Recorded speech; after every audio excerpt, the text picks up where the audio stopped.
Hey, Pronouncers, welcome back to the podcast. I'm your host, Bruce from Printavo. We've got a very special episode.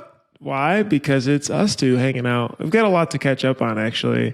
And every time we start talking, I have to ask you to stop because I want to save it for the podcast. Every time I call you with my late night, oh crap moments, you're like, whoa, wait, just save it. Yeah, because it's really good. I mean, it's stuff that a lot of people are dealing with. So, couple recap things real quick though before we jump in. Just working on a guest for next week. John Amato's business coach. He let me get an intro. Interested about that. He said some very cool things on the phone that I was like, all right, stop. Like He what? said, okay, here, let me pull up my notes and I'll tell you the one sentence because it's a good little teaser for next week. People have a tough time doing two things. Number one, beating themselves up. And number two, not knowing what to spend their time on. And then he followed it up. Yes. Like saying, oh, I'm not doing enough. Right. And just being very hard on yourself. But he followed it up with a banger, which I thought was, if people give up 80% of the things that they're doing, he thought they would be wildly more successul. They gave up 80% of the things that you're doing. Yep, that's 100% probably right. Yeah, day to day. So I was like, all right, stop. This is good. Thank you for the pre-interview. We've got a lot to dive in next week. So anyway, awesome. So I got a ton of topics to go with you on today. First of all, Ryan Kasperian's podcast last week, I wasn't really there because my internet was a wash. But he said that there was that clip that producer Chris put on, which was you wanna say it again? Well, I think I asked Ryan, what are shop owners doing wrong or how involved should they be in production? And he made this claim. And to preface, I asked him about a 2-auto shop, but for quick purposes, he basically said, if you're an owner and you're too far deep into production, it's like putting your finger into a fan. It hurts and you shouldn't do it. And it caused this massive uproar on Instagram, massive quotes. But a bunch of people fought back right away. And I thought that was super interesting. What kind of feedback did you get, Bruce? I was reading through the comments too. And the first part of me was like, let me think if I know these people, I'm just thinking about their shop and how they run it. And there are definitely some very successful, very lean teams there. But I know that when I've talked to people that they've also been very burnt out. So I don't, I don't know. I think the reason it caused such an uproar is because it was like a knock. It was like hit home. Straight to the heart. It was like a dagger. And there's probably some truth in that, and that's probably why it hurt the most, and it probably incited some emotions. Granted, yes, there are shop owners that are amazing production managers, and there's shop owners that might be great HR managers and great salespeople and great marketers. Everyone has their different niche. I think the point being is sometimes, owners that are too involved on the ground level solving problems that are not scalable or things that don't help them run and grow the business are things that just get stuck in the way. And it's like a waste of time almost, I think. Does that make sense? The last 5 months, been working on something big that we're going to announce maybe in a month or two. And it has taken up an inordinate amount of time for me to be able to work on this big project. But it's pulled me out of the day-to-day. And we're, started at one person. We were at 2 people maybe 4 years ago. We're 27 people now. But there's still an element of me being in that day-to-day. And this project of spending so much time on it actually pulled me out because I could not physically be there handling the day-to-day. And actually things have been fine now. And I literally don't go back in. But I don't want to spoil that because I want to go into it a lot more later when I can actually talk about the project versus like some weird mythical thing. Long Beach coming up. What's going on? I We'll feel be like in Long last year Beach. too is that Long Beach wasn't canceled until they had to, which I don't think they're going to have to this year, but Chicago is shaky. not a good spot right now. COVID is booming in Chicago for a lot of vaccinated people, which is good. They're just kind of getting it and getting it through them. It looks like M&R has pulled out of the show, which understandably, like if you're going to have to send 18-wheelers of equipment and your entire team of 40 to 50 people there, there's a lot of risk involved with that. So I completely see where they're coming from. Yeah. I don't think it necessarily means the whole show is a bust per se. I think for a lot of us, we go to see our peers in the industry, and we actually go to see some vendors that are just there as a couple people, like, you know, the GraphX guys are seeing Market Douthit. So it's not that, you know, because M&R's gone, the show's a bust. If I think it'll still happen if everything is okay. What are your thoughts, Bruce? We're going to be there. I have a feeling that we're going to be a leaned out team as well. You know, some people definitely have different risk tolerances. I'm excited to hang out. I'm excited to be there. We're bringing the power scheduler. The team's been working really, really hard on this to get it done by Long Beach. And I shouldn't say done, but in people's hands to be usable. I said, look, we need to get this thing sellable. We've been working on, like, it took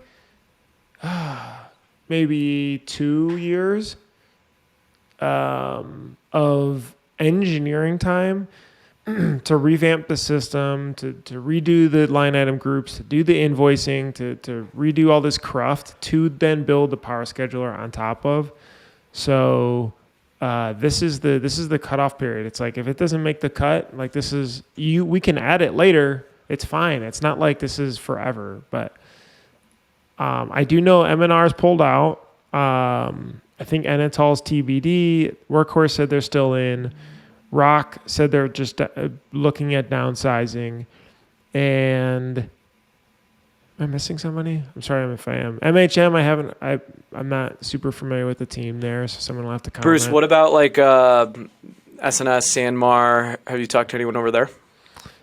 They have not gone. The majority of them, Sanmar had a small booth, a smaller, I shouldn't say small, it was bigger than ours, a smaller booth than they normally do at Fort Worth.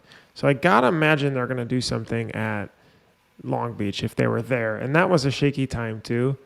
So yeah, I mean, we're gonna be there. We've heard of a lot of shops that are going. It's just it's getaway time. So we're not canceling flights or hotels or anything yet. We're actually bringing 10 people from our team. It was kind of a reward for us to go if we had hit our goals. And so for me to take that away from the team would be a little tough. So whether or not Long Beach happens, we are going to Long Beach. And if it ends up being our corporate retreat getaway that we have to go work on things for a couple days, we're going to Cali. That's cool. So, you do a lot of that stuff. Yeah, I think it's important. I think, Brett Bowden kind of says it best, is like, no one loves the day-to-day, every day in the grind, and it's important to reward employees with those different experiences. And those experiences are important to our team. That creates camaraderie. If it's a couple $1,000s of flights and a couple $1,000s of hotels, if our sales team can be, more motivated or more activated to make a couple more cold calls or close a couple more orders or be more price conscious about something, it will pay itself off. Mm-hmm. And just from going, part of my experience is seeing other shops bring their teams and me thinking, hey, one day I want to bring my team. So the Campus Inc. team will be there in full stride. If you see us, say hi. Yeah. We're excited.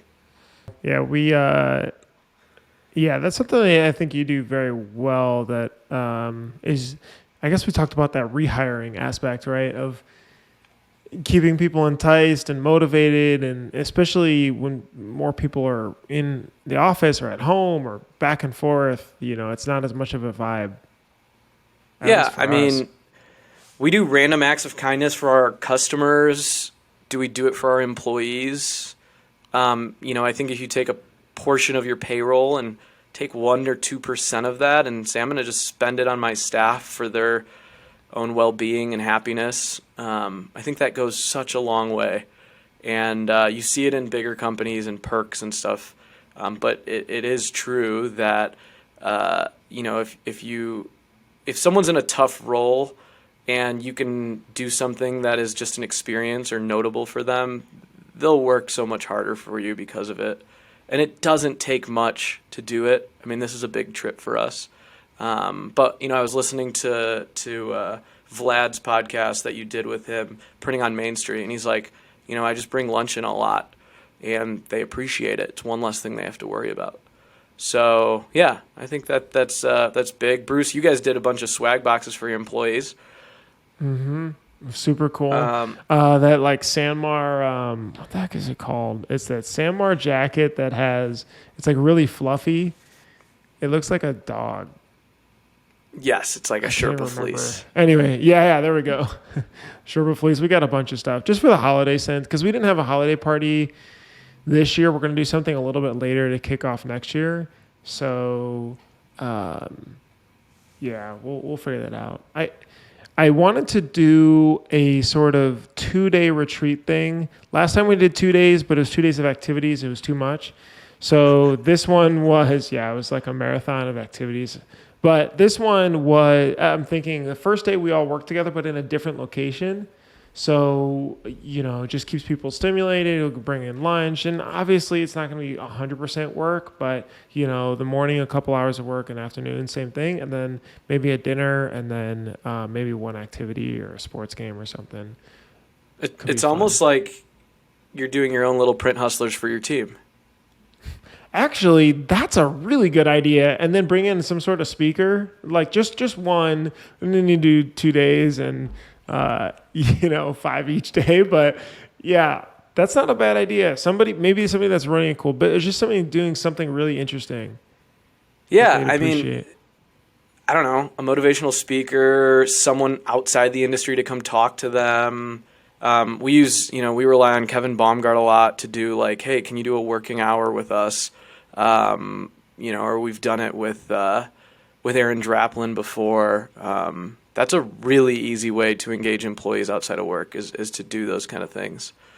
I didn't know this was an HR podcast, but yeah, those are your ideas. Okay. I've got on here fulfillment woes as the bullet point. So you called and you said, right before I told you to stop, you said, all right, we're done in-house fulfillment. We're subbing it all out to a partner. Can we just like break all of this down? Ooh, I'm going to get hit up real hard for this. Campus Inc. runs some different types of fulfillment. One of the types of fulfillment we do is like year-round fulfillment on Shopify. Mm-hmm. And these are brands that we manage through licensing. And our fourth quarter was insane. I think we ship out, just on the Shopify side, about 35,000 orders a year. So like pick, pack, ship. And that doesn't include like online stores and pre-orders. That's a whole nother side of it. I want to say last year probably like 15,000 unique orders there. So we made a decision that we want to engage with a 3PL, third-party logistics company, to handle all of our year-round fulfillment because it is not what we're good at and it doesn't scale, meaning I just have to get more warehouse space and more pickers and packers and manage inventory through an ERP more. And it's really, really, really hard. So much so to the point that we went with a really, notable company in the industry for warehouse management. It was like $2,000 a month. We paid a ton for them to fly out and implement it. And 5 days before shipping cutoff, we had to shut it down and move everything over to ShipStation. It was so janky. I mean, like what? Because I know you had some 2 a.m. nights there. I saw on Instagram. Yeah. Essentially, the system could not handle. There were too many bugs in the system that it couldn't handle the load that we were giving it. And so our team was getting out like 500 orders a day, and then like 800 would come in, and there'd be like orders with bugs Essentially, we were trying to hybrid manufacturing and warehouse management so that we could use the same blank across several different stores. And we had a team just solving bugs in the system where orders were getting hung up, and they wouldn't even notify us that they needed to be shipped. So we discovered it like I said, 4 or 5 days before shipping cutoff, which was like we said December 17th was our ship cutoff. And there were like 600 orders that were just floating in space. And Adam had been literally in Champaign day and night for the last month. And he kind of just was like, it's not going to work. It's broken. The system sucks. And so we had to go all hands on deck to transition it out, figure out all the inventory that we had, both blank and finished. It was a couple late nights. And you set up racks and everything. Yeah, I mean, the bins and stuff are there. The bins are going to be used because, the bins are going to be used still. And our goal is to be able to hold blanks here and then ship finished blanks to a 3PL. We're not using ShipBob, but ShipBob is the best example of one that, of how it works. And then once it hits their facility, within 2 days, it's ready to actually ship out. Every item has to be individually bagged and barcoded. They do that, or you do that before you send it over? No, we still do that. So basically, when shirts come off the press, they'll get folded, polybagged, and they'll get a barcode.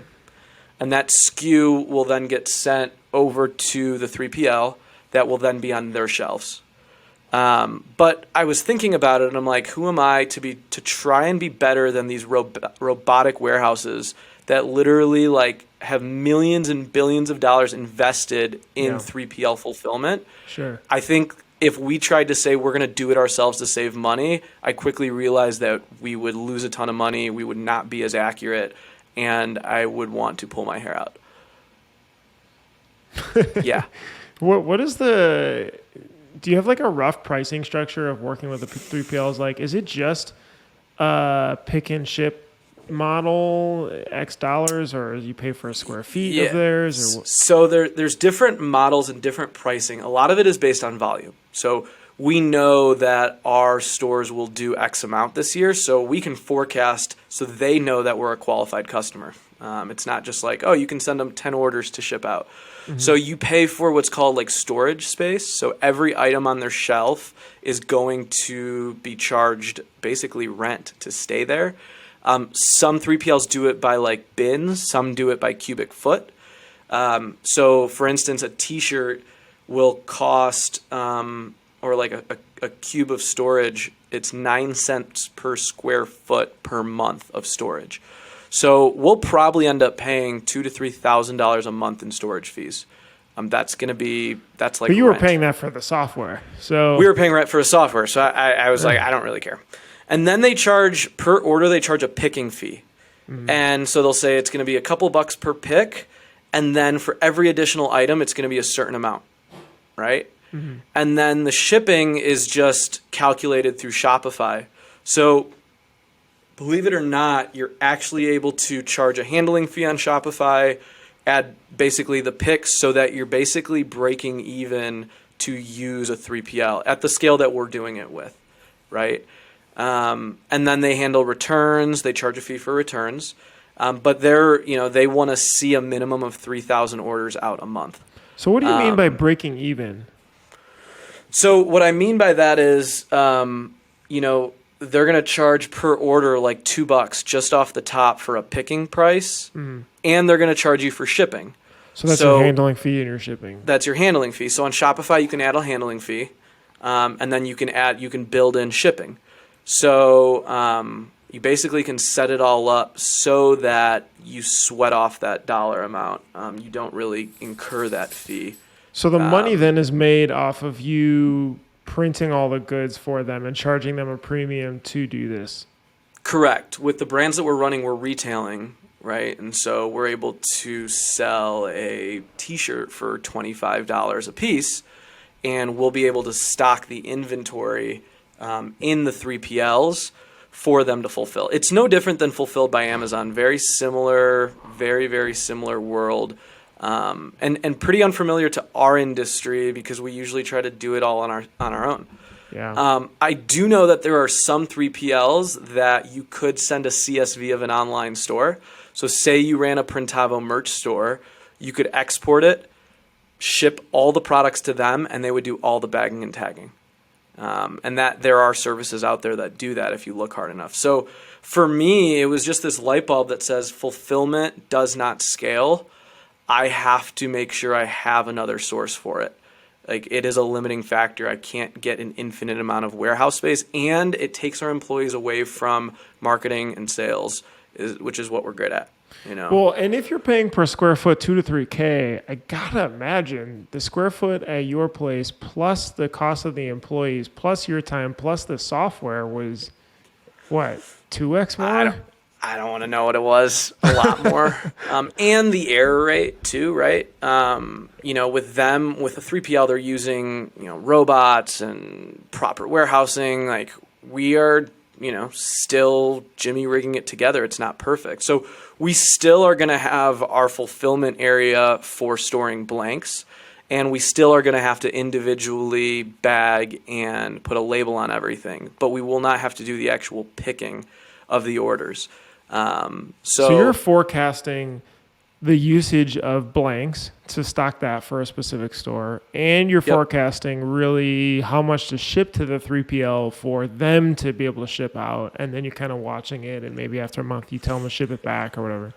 Yeah, and we forecast and say, okay, if one brand does $200,000 a year, right, and last year we spent $50,000 on blanks, we can afford to put $25,000-$30,000 of inventory on their shelves.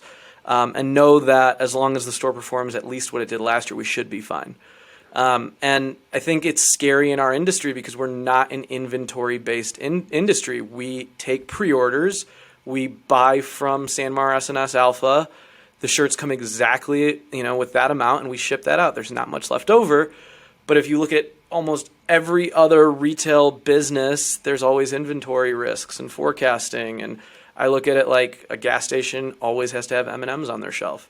Right. And they have to have every type of candy as well, even if no one buys like payday bars or whatever.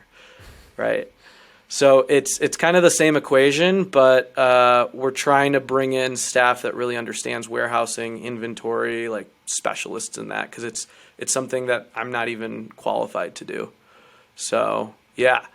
So we're throwing it out, we're starting over, and I think the biggest lesson learned is if it's continually broken and you're trying to fix it, it's okay to just hit the pause button and reset. That was a big pill for me to swallow, but I couldn't see it continue to go on that way. Or Adam.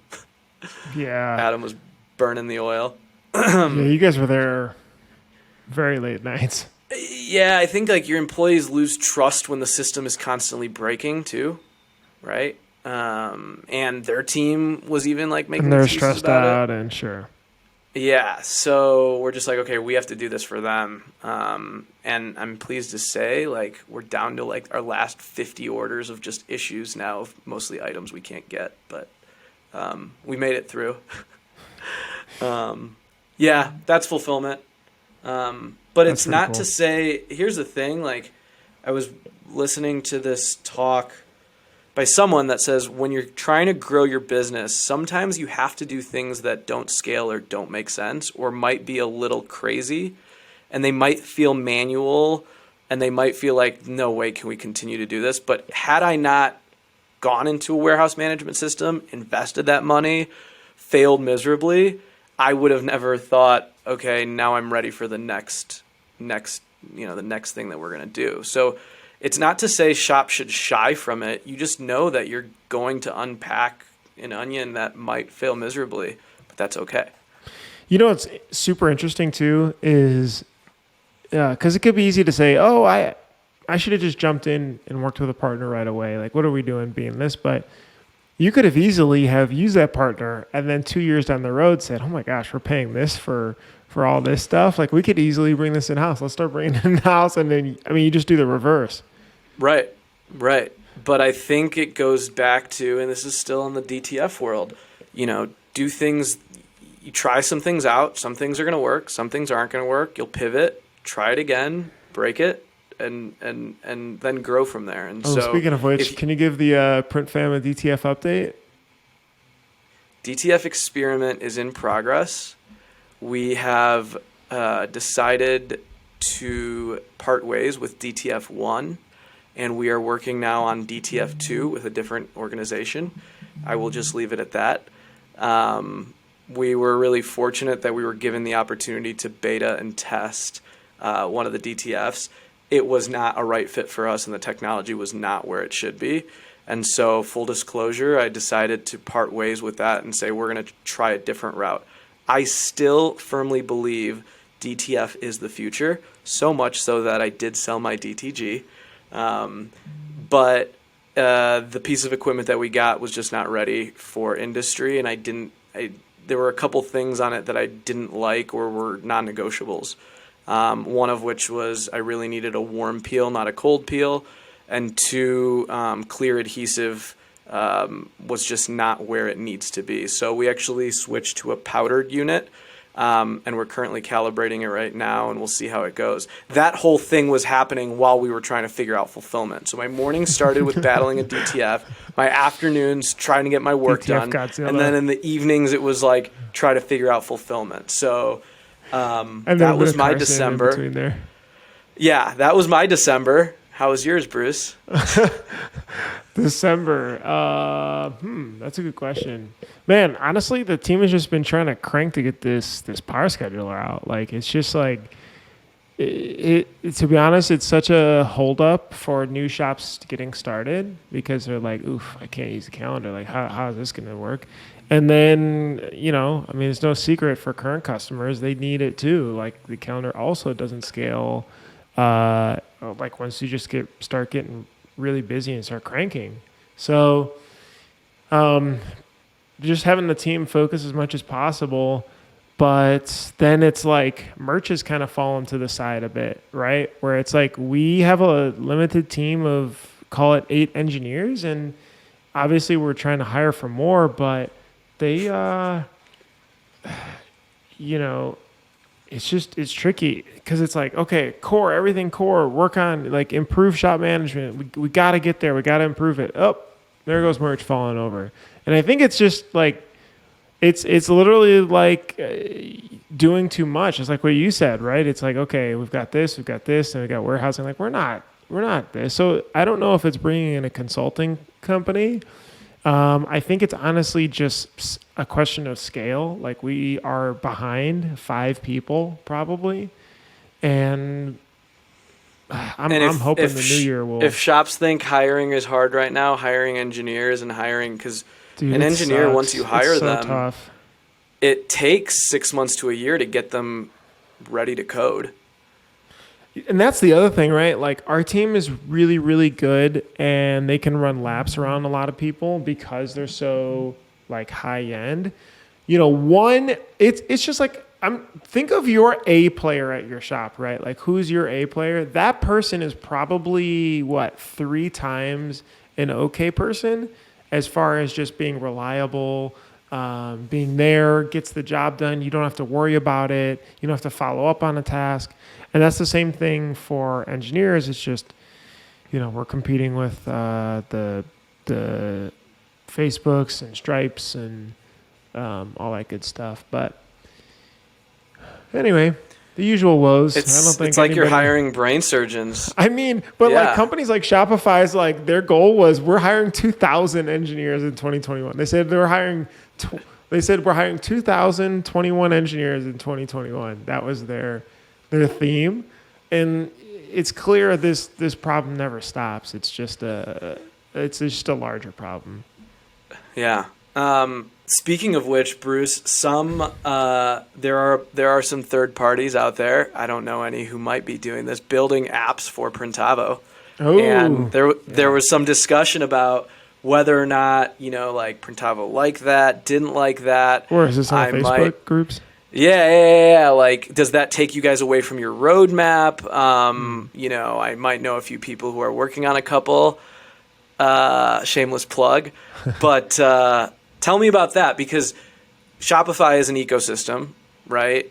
Apple as an ecosystem. Do you imagine Printavo to be an ecosystem? If you signed up for the platform a year and a half ago, you probably saw apps on the side and that little sidebar, and then the team canned it because there was no apps. It was merch app, singular. You made the first app. Yeah, it's true. Look, I think. I didn't work on that. That was the Peter and Neil really kicking that one off. But the whole premise is for sure. Like this is where outside of our industry is already at, right? Even down to the Asana tools and Monday and of course Shopify and your phone. I mean, there's app stores. People just want to build and solve their own problems, and no software will do every single thing you want it to do because your use case is different than somebody else's. But more than that, or else it'll be like a SAP or Salesforce or something, and it'll be a behemoth, and it'll be horrible to use. Anyway, it's been going good. Honestly, I love when I know you've got apps. I know Neil's got apps. I know Justin's like helping you guys on another app, the Automate.inc. Then there's Printflow. And then there's Matt Marcotte's check-in tool, DecoFlow. So there's just like an insane amount of apps. And I try to help all the developers that do want to build stuff. There's an app that integrates Printavo to Xero. So anyway, we'll leave a link down below because I've tried to collect them all to put them into like one help doc so people can find them. But no, it doesn't distract our roadmap at all. We have to improve scheduling. Our big three is scheduling, purchasing, analytics. And so we're going to still work on those regardless. But more than that, people are always going to solve their own niche. This is what I wanted, is to have that app store. In fact, we have a new API that's been worked on for about a year now that's also going to get released. And it allows for more development and customization. This is like stuff that literally is outside of our industry is so common for websites and everything else. And I know people use other apps, so I know you see it. So I'm pumped. I'm really excited about it. And I want to help promote it too. So if you guys are building something, you want to release it, and you want us to help promote it, send me a link, bruce@printavo.com. I'd love to be able to send it out to everybody and have everybody test it out. As long as it's not super buggy, maybe we'll put up a little beta notice. Yeah, as long as it's not buggy. I think the interesting part is we've been working on a couple tools, and the amount of bugs you run into is crazy when you're building your own stuff. I am glad actually that the more people building things it is crazy, and it never stops because people want more from you. You add it, that creates more bugs, and then you fix them, and it's just this circular cycle. It's not bad. It's natural. It's not a one-time thing by any means. You talked about Salesforce. We are on month 11 of our Salesforce build. How's that? We're still not live. Is there a target launch date? The target launch date is I'm the holdup right now. It's like I have our engineers working on it, and then they require a bunch of stuff from us, and then I'm doing DTF or fulfillment and wasting time on things I shouldn't be wasting time on, and when I should be spending time on Salesforce. And that's a cyclical thing as well. Is that therapeutic to say that out loud? Yeah, I mean, it's no different than the Ryan Kasperian's comment. The things I should be working on, I'm not working on because I'm tied into things that are like things that don't scale, these problems that should be solved by others. And those are the high level problems that I'm demanded for now that are really tough to solve, that I might be the only one that can do. And that's paralyzing for sure.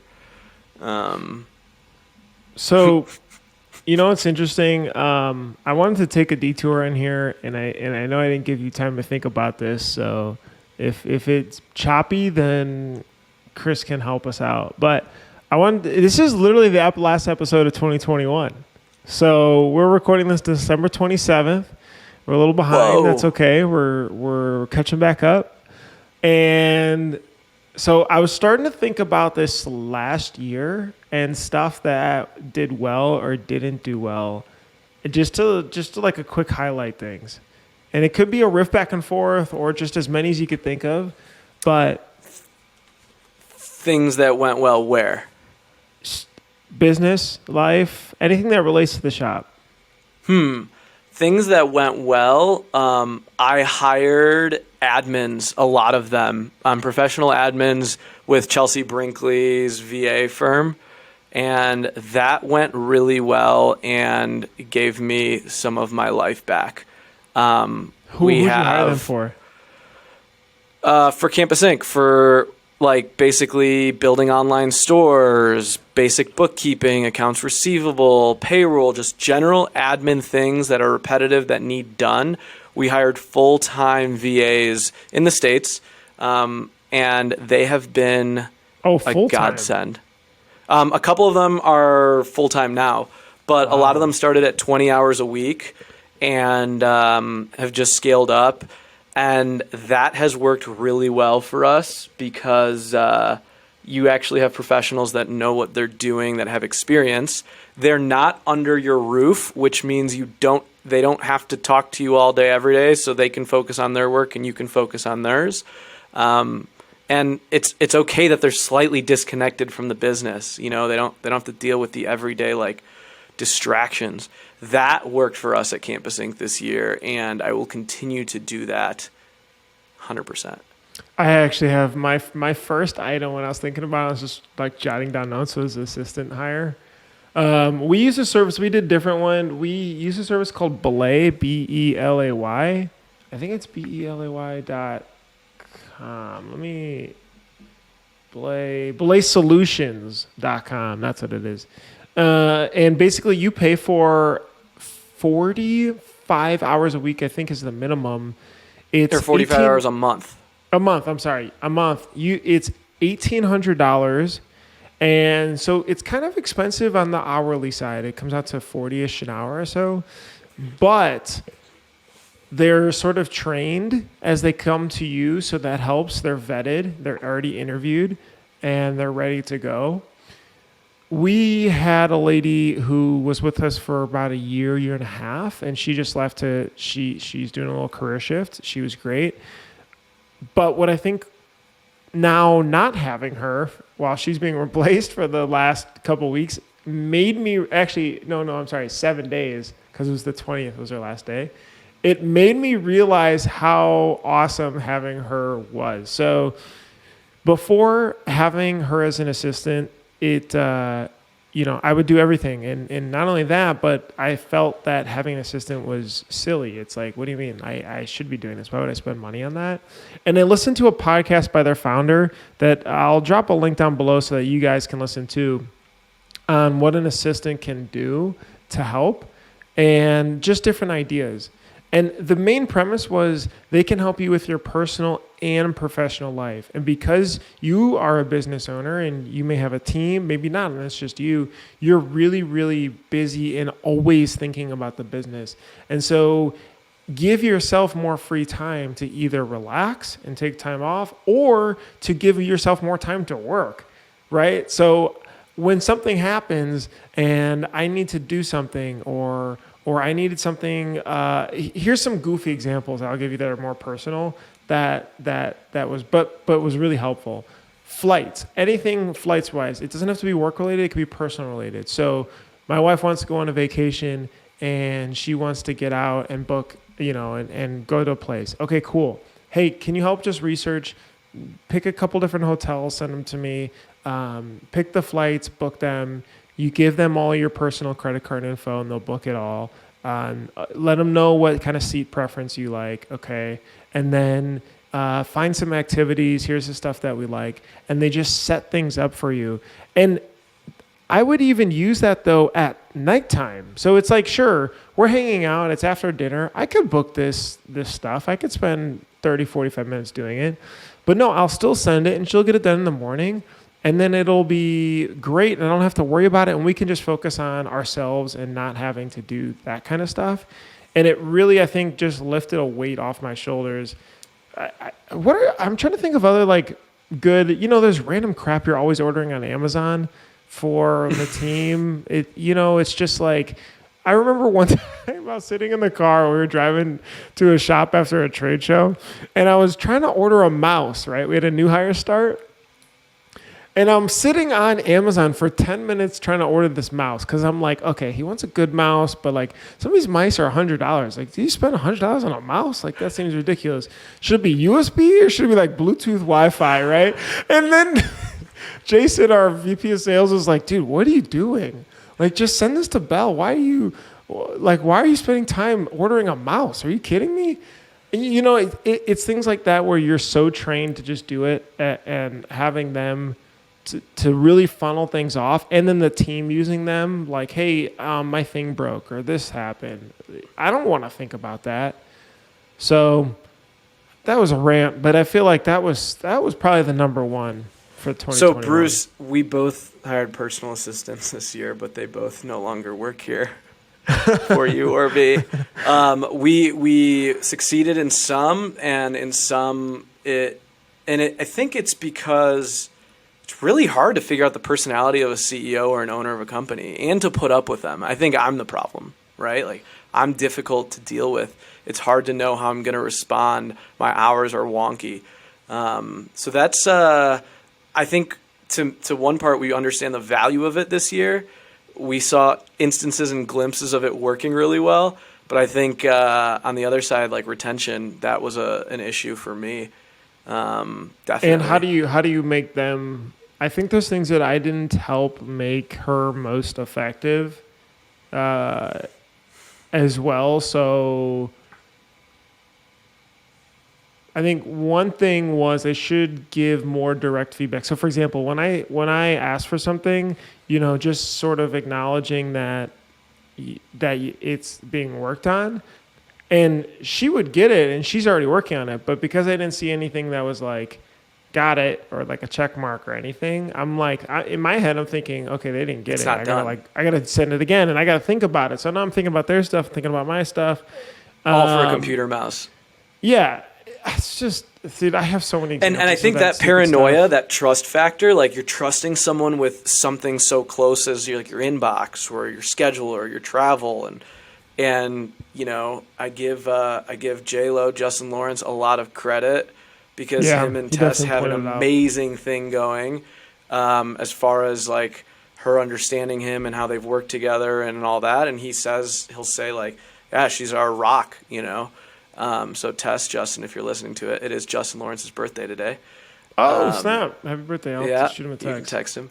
All right, something I did bad. 2021. Production is still not where I'd like it to be from a stability and leadership standpoint. We tried to keep an employee around that was not working in a management position, and I should have cut it a lot sooner, and I strung them along, and I think because of that, it created a lot of scar tissue. We're okay right now. We've hired like some really good key players and key roles, but we still don't have the general manager of ops that can run production to the level that I'm looking for. We've taken someone kind of out of sales that was just an amazing leader to help guide the business during the interim, but we have not. That is still a hole and something I didn't do well this year. I think I took my foot off of it and didn't worry about it, and then it became a problem from a personnel standpoint. Not good 2021. That's fair. What's got a good episode that you talked about that. One big one. I got this post-it note. I'm gonna get it. What's up? Oh boy. Okay, so on this post-it note by AKT. Thank you for the notes. So one thing I haven't been the best at from a leadership perspective is giving direct feedback. I'll kind of sugarcoat it because I don't like as much of direct, like, that sucked. I didn't like that, you know? And I realize that it's okay then, and sometimes it's okay long-term, but other times it literally comes back to bite you in the butt because you didn't say exactly what you wanted, and it like sort of festers. And I've had that with some products that we've put out where I've only given feedback later on when it's like, dude, why didn't you just tell us earlier type of situation? And I end up just doing the work, and that causes more problems versus trying to give more direct feedback early. And then I think on top of that, I also didn't say, like, what exactly do I want out of this? Like, what exactly do I want out of you? I need you to do X, Y, Z. And I try to, though, balance that with, this is what I would like you to be thinking about, to try to let them solve for it. But I think it's a balance of, hey, I need this from you, and then let them sort of think in addition to it, if that makes sense. And a few examples is just honestly some of our product stuff that's come out was just, I'm really stickler about design because I think that's the background that I came from, is doing a lot of UI design and web design stuff. And so I'll get really, really detailed in there in the pixels, and I'll be pissed off that, not pissed off, but I'll be a little bit angry in my head that, oh shoot, and I'll just jump in and do it. Whereas they could have done it. And then it also, I don't know the context of what they were working on because the team's not just me. Yeah. Anyway, I think on that, sometimes I'll give my feedback too quickly to something. Yeah. So I'm the hurricane. You might be like more passive. I'm probably, a weakness of my year is I will give feedback too quickly, and an employee could be working on something and take it the wrong way. I'll definitely turn heads or piss people off. Not intentionally, just because I am between things. And so I'll give my feedback, and they'll be like, what the heck? I just spent all this time on this. I'll be like, no, it's trash. Try again. Mm. And so I think the feedback this year has been more, like, I never want employees to feel like they're bothering me, but sometimes I definitely give off like, you are bothering me, if that makes sense. Mm. And if I'm being bothered, I probably will let them know that they're bothering me, or will not give them their undivided attention. I think that's just due to a lot of waste of time where I'm not, spending genuine time with the people that I need to, and I'm just in passing. I think the one other thing, though, that if I look at this year versus 2020 is I spent less time in the shop in 2021 than I did ever. I mean, it became the norm that employees did not care whether I was in or not. Usually I was in because we were solving major fires fulfillment. But beyond that, employees did not expect that I came in every day. And in fact, Jed, people, might ask, where's Steven? Or is Steven coming by? And Jed would say things like, why does it matter? We want him zeroed in on the things he needs to be doing. And it kind of, it was liberating this year, because up until this year, and obviously I got married, I've got my shop in Champaign, I live in Chicago, and me being in two places and trying to handle that all and make people happy, it will not work. And so this year, I think finally our team is behind it, and I'm behind. I do not need to be here every single day, nor am I the best value add when I'm actually here. So I'll give that a thumbs up for 2021. That's a big one. I gotta say also, we've talked a bunch about traction, but if you haven't read the book, definitely get the book. I'm gonna put a link down below so you can get the book and make it easier, so you don't have an excuse. But that system, I don't know how long it's going to scale for, but it works really, really, really well right now to have a long-term plan for the team and for us to have a North Star. So then I could say, all right, guys, 2022, here's the top number one metric is this revenue amount. Okay, cool. That's good. But probably doesn't matter to everybody. So here's the number of shops we want to have on the platform. And then here's what this means for your team and your team and your team. And this is how we have weekly meetings to build to that, to know if we were behind or ahead. And I feel like it keeps us all rowing sort of at the same pace. I think the thing that I didn't do well about that is you have to be on track. You build what's called a scorecard, which is literally a weekly thing, and every department has their metrics, a couple of them, that build to that top line metric. you have to be on that silly scorecard, because if you just let it go for a month and you forget it and all the numbers are like not up to date and people aren't thinking about it anymore, like if you're not driving it forward, it really falls off. And to be honest, it fell off the last 2 months.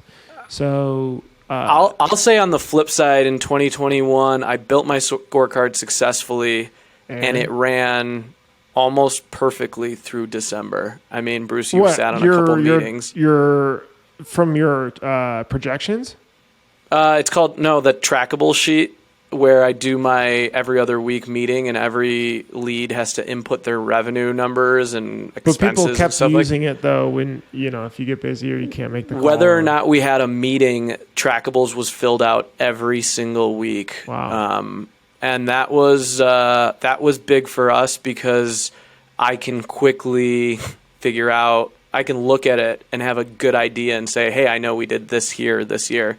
So I think one of the things that we focused on this year, whether it wasn't as much profit, that's something we really need to focus on in 2022, but it was having financial clarity, knowing how much you spend on different things, cleaning up your chart of accounts, allocating things to the right accounts, and not living in like this, am I making money or am I not? We were putting up some mega numbers. Was that you guys doing that clarity of it, or was there a firm that used to? We might have to bring him on the podcast, but was working with Nick, who's actually getting his MBA in print shop profitability and print shop, and it was awesome. And he helped create a model for us to know what our break even was. And it wasn't up until like November this year. Because like I said, we were putting up massive numbers, and I'm like, are we making money or are we not? Profit first sometimes breaks down when you've got a lot of accounts receivable. And we were throwing these massive orders, and our accounts receivable could be like $250,000 of POs that we know we're going to get paid on. And so I would always kind of live in this, oh crap, are we okay? Are we not okay? Are we okay? Yeah. And I think finally I can say, hey, I know what our break even is every month. I know how much we spend every day. That was a good for us.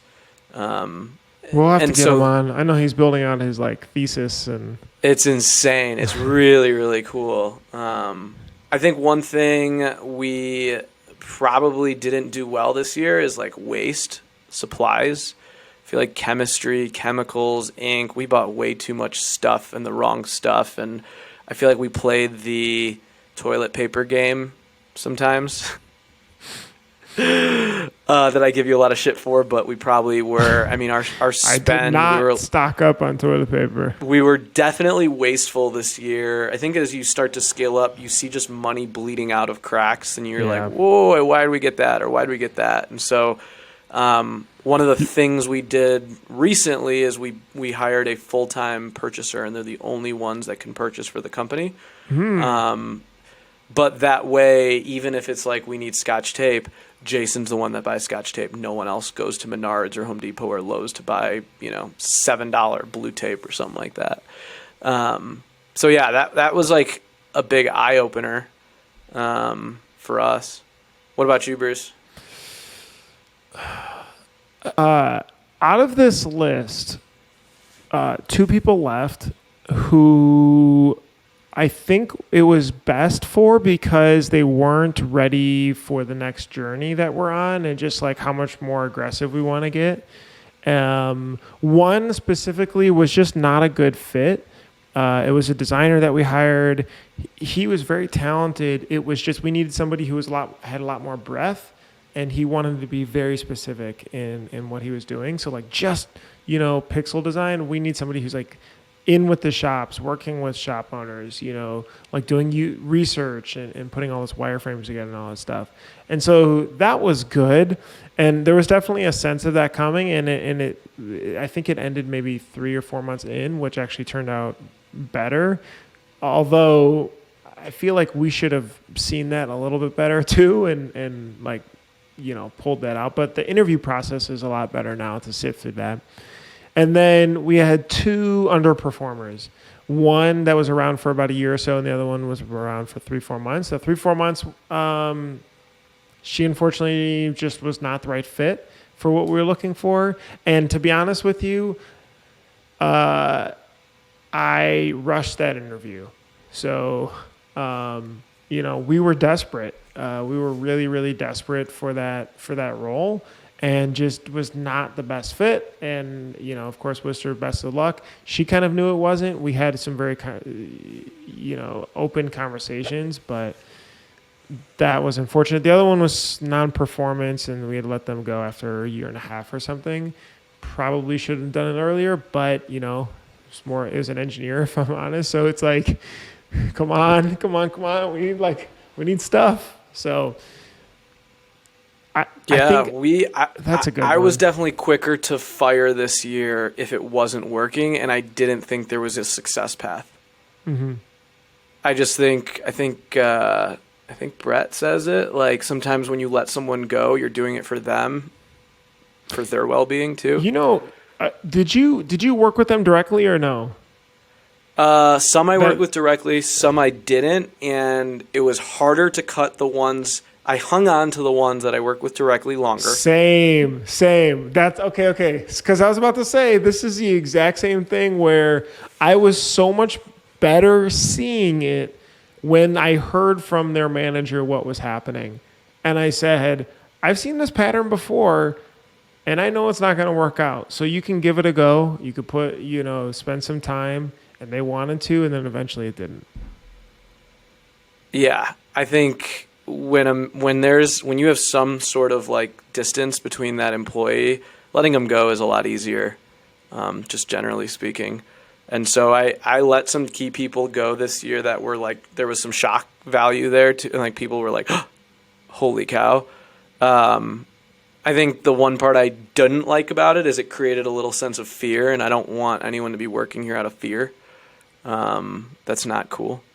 So something I can definitely work on is employee, like. Did you pull the team together after or no? Yeah, usually when that happens, I do, and I call people individually and let them know, like, hey, it's not working out. Usually give people some severance and just let them know, hey. I mean the rest of the team that was on board. Yeah. But I think the weak point is we don't have a good like performance review system. We don't, we're trying. But we don't warn employees properly, or is every employee on a good career progression? Do they have a mentor or someone that can, check their progress and check in with them? We just don't have that yet.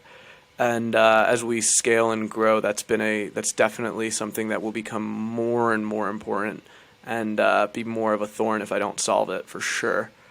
Yeah. I feel like that's one of my, it's so funny you say that. I was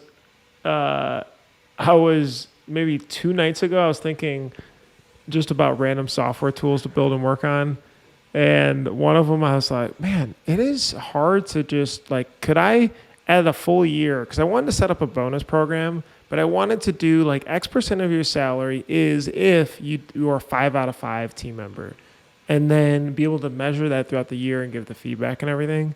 But not also spend, arm and leg and an annual contract on a program. But all right. Anyway, I'm going off on a tangent. That was a pretty good episode, though. That was good. Wait, can I end this on one note here to end 2021 here? Oh boy, I got a quick note. Okay, so this is I subscribe to Harvard Business Review. It's a really cool magazine, just to help you with leadership and tips and things. And they send a daily tip of the day that you can subscribe for. And I'll leave the link in the description for the full article, but the title of it was "Stop Solving All of Your Team's Problems." And I'm just going to read an excerpt. Your primary task as a leader is to build your team's capabilities. The next time you're tempted to solve a problem for your team members, stop yourself and turn it into more of a learning opportunity instead. Set clear expectations, communicate what they're accountable for, and give the tools they need to succeed. Have you thought about alternative approaches? What else would you do to sacrifice and not be able to jump in and just do it? Ultimately, your job is to build a team that can function without you. This is what will set you apart as a leader, not a doer. There it is. God 2021. Thank you guys. Thank you guys so much for listening to 2021. What an awesome year it's been.